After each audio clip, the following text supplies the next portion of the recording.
नमस्कार प्यारे बच्चों।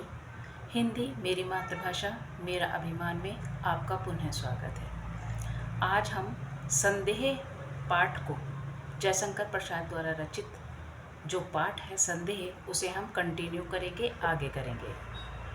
हमने कहानी, आपने पिछली वीडियो देखी होगी तो उसमें पता चला होगा कि कहानी कहाँ तक पहुँची है। कहानी मैं आपको फिर रिमाइंड कराती हूँ।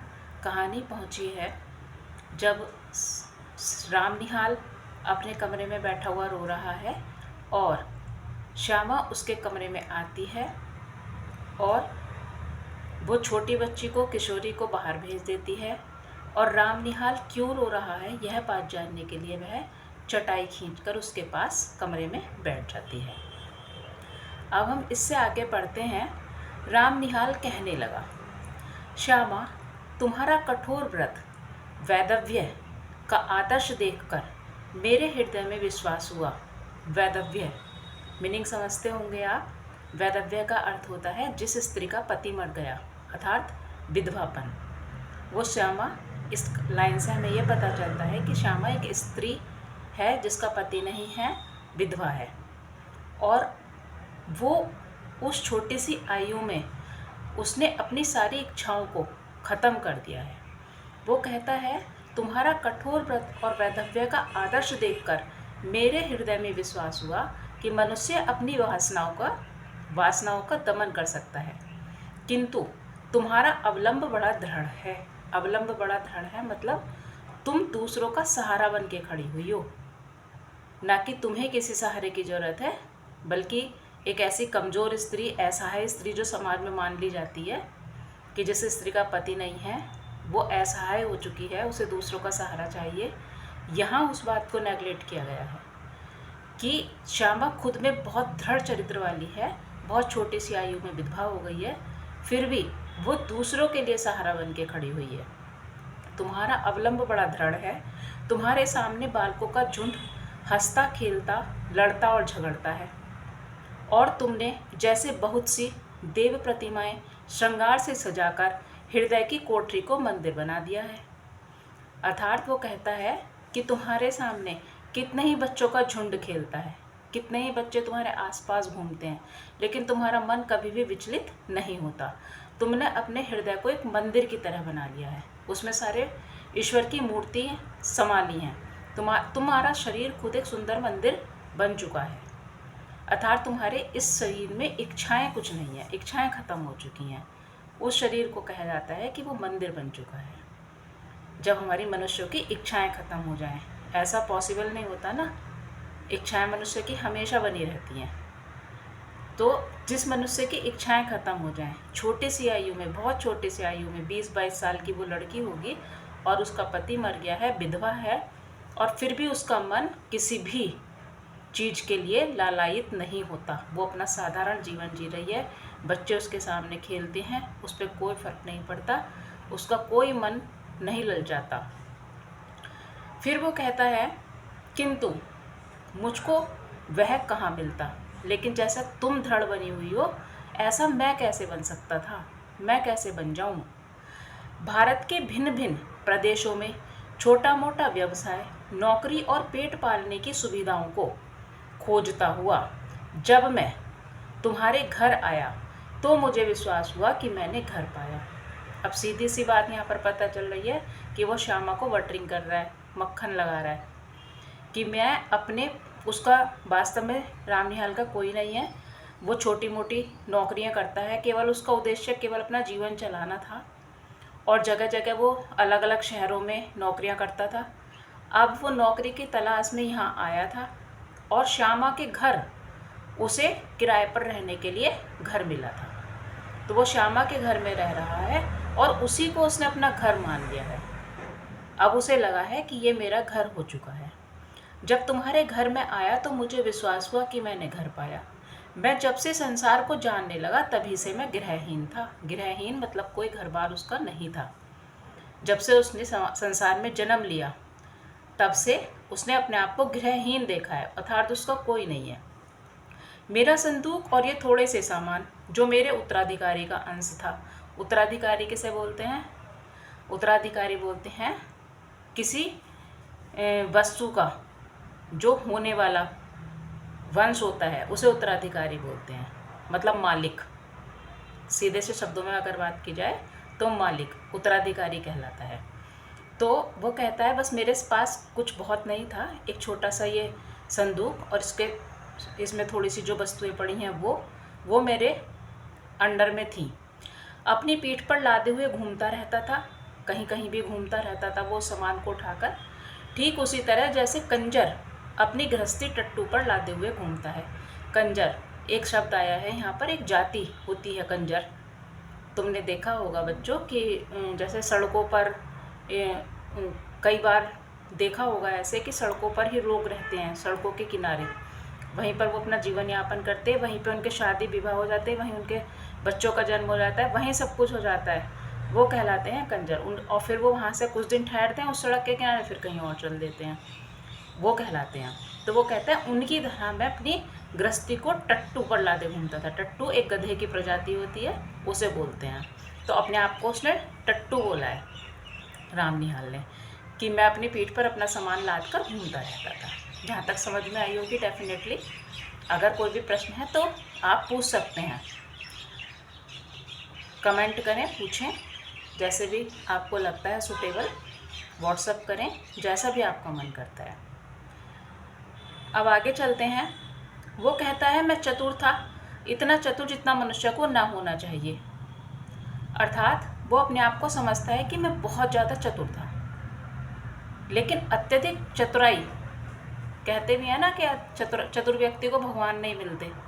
ये एक बात आती है कि अत्यधिक चतुर व्यक्ति को भगवान नहीं मिलते। अर्थात वो कहता है कि इतना मनुष्य को होना नहीं चाहिए। वो अपने आप को समझता था कि मैं बहुत चतुर हूँ, इसीलिए मैं इधर उधर घूम लेता हूँ, क्योंकि मुझे विश्वास हो गया है कि मनुष्य अधिक चतुर बनकर अपने आप को अभागा बना लेता है। ज़्यादा चतुर होना भी, चतुर होना चाहिए, अच्छी बात है, लेकिन अति से ज़्यादा चालाक, अति से ज़्यादा चतुराई वो अच्छी बात नहीं है। उसे अगर ऐसा होता है तो मनुष्य अपने आप को अभागा बना लेता है, अर्थात भाग्य से भाग्यहीन, और भगवान की दया से वंचित हो जाता है। ईश्वर उस पर दया करना छोड़ देते हैं। ऐसा क्यों कहा है? ऐसा इसलिए कहा गया है क्योंकि जब हम सारे काम चतुराई से खुद संभालते हैं तो भगवान निश्चिंत होकर बैठ जाते हैं, फिर भगवान हमारी मदद के लिए नहीं आते। लेकिन यदि हम कर्म करते हैं और फिर हम अपना कार्य ईश्वर पर छोड़ देते हैं, अपना कर्म करो और बाकी बस बचा हुआ वो ईश्वर पर छोड़ दो, तो डेफिनेटली भगवान की कृपा हम पर बनी रहेगी। और एक व्यक्ति होता है जो अपने आप को ही सर्वे सर्वा मानता है, तो वो कह रहा है कि ईश्वर की दया से वंचित रह जाता है, और वो ऐसा ही हुआ। वो कहता है आगे, मेरी महत्वाकांक्षा बोलते हैं आशाएं, उम्मीदें, बहुत ज़्यादा इच्छाएं, मेरे उन्नतिशील विचार मुझे बराबर दौड़ाते रहे। मतलब वो प्रगति करना चाहता था, विकास करना चाहता था, उन्नति करना चाहता था अपनी, कि विचार तो ऐसे थे बड़े दृढ़, इसीलिए वो इधर उधर भटकता रहता था कि मेरी इच्छाओं ने, मेरे उन्नतिशील विचारों ने मुझे कहाँ कहाँ नहीं भटकाया है।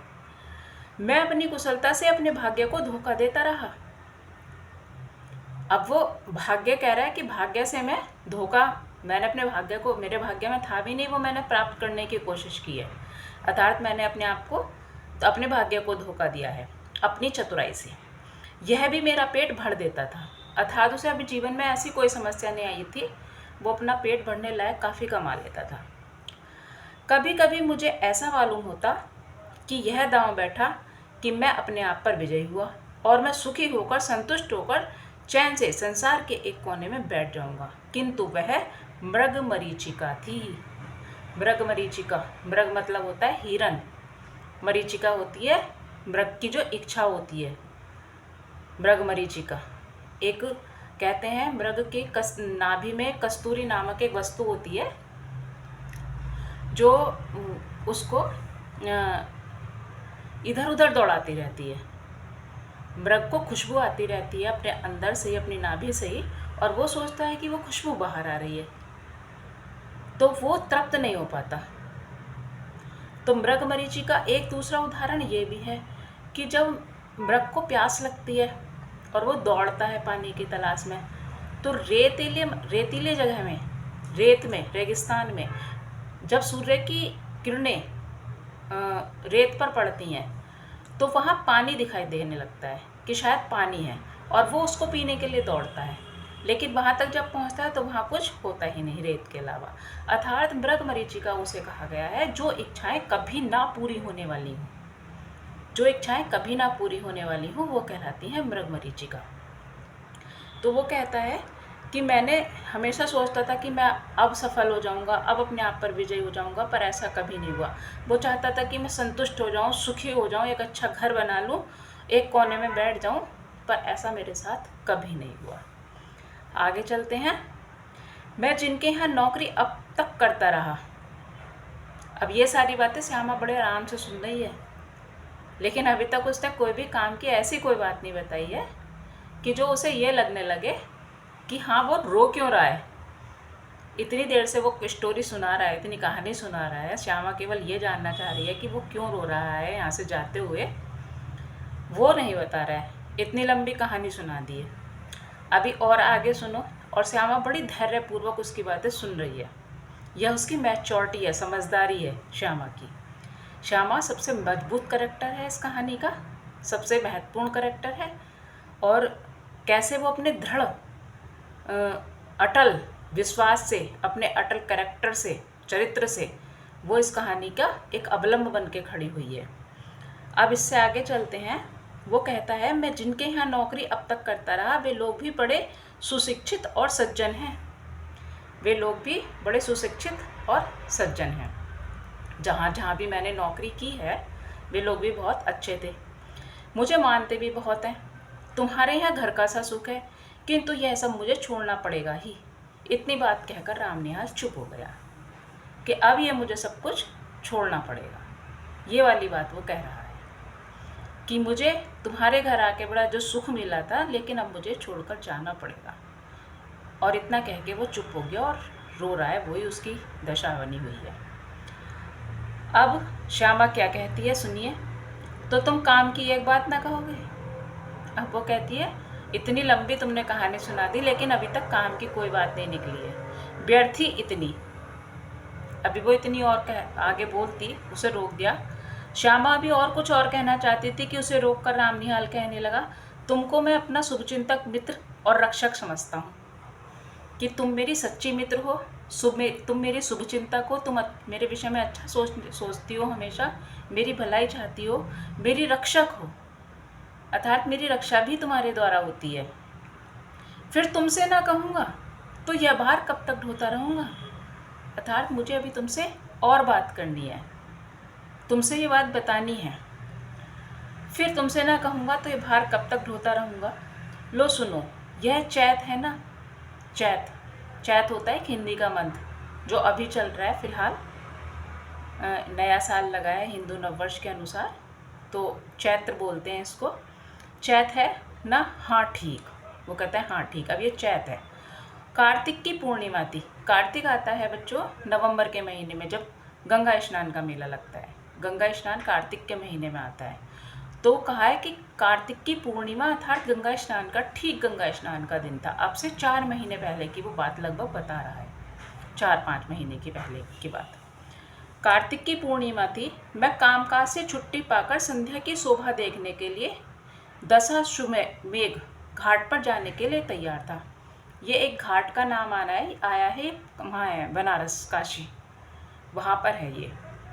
तो वहाँ पर जाने के लिए, गंगा स्नान का दिन था, वो घूमने के लिए तैयार था, जा रहा था संध्या के समय, शाम के समय, कि ब्रज किशोर बाबू ने कहा तुम तो गंगा किनारे टहलने जाते ही हो। अब ये ब्रज किशोर आपके सामने एक नया करैक्टर आया है।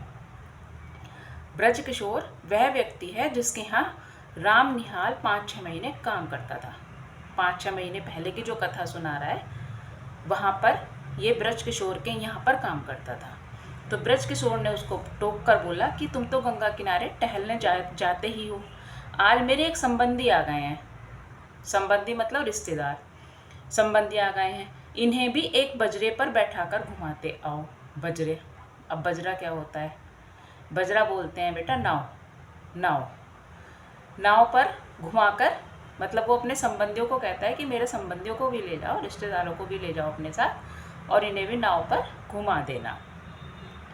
मुझे आज छुट्टी नहीं है, अर्थात उसने अपनी व्यस्तता जाहिर करते हुए कहा है कि मैं बहुत व्यस्त हूँ, मुझे काम है और मैं इनके साथ नहीं जा सकता, तो तुम मेरे रिश्तेदारों को, संबंधियों को तुम ले जाओ, क्योंकि तुम तो गंगा जी जाते ही हो, घूमने जाते ही हो, तो उन्हें ले जाओ और उन्हें भी घुमा लाओ।